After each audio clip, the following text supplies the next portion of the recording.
Civil اسپتال کوئٹہ کے labour روم میں بچہ پیدا ہونے پر زبردستی والدین سے پیسہ لینے کا معاملہ۔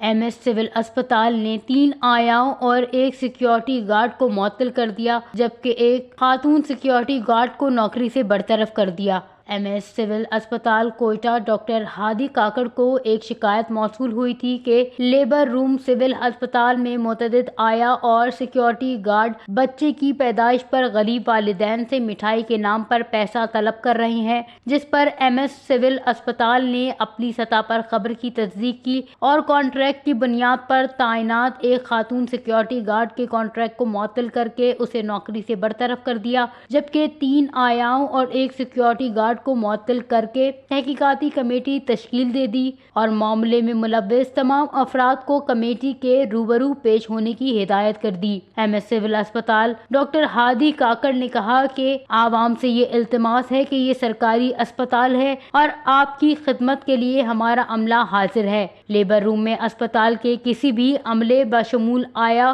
سیکیورٹی گارڈ اور دیگر کو مٹھائی کے نام پر پیسے دینے کی کوئی ضرورت نہیں۔ اگر کوئی پیسے طلب کرتا ہے تو ایم ایس آفس سے رابطہ کریں۔ بہت جلد لیبر روم گائنی ڈپارٹمنٹ کے باہر باقاعدہ ایک پینافلیکس لگایا جائے گا تاکہ عوام کو بہترین طبی سہولیات دینے میں مزید آسانی ہو سکے۔ وش نیوز، کوئٹہ، بلوچستان۔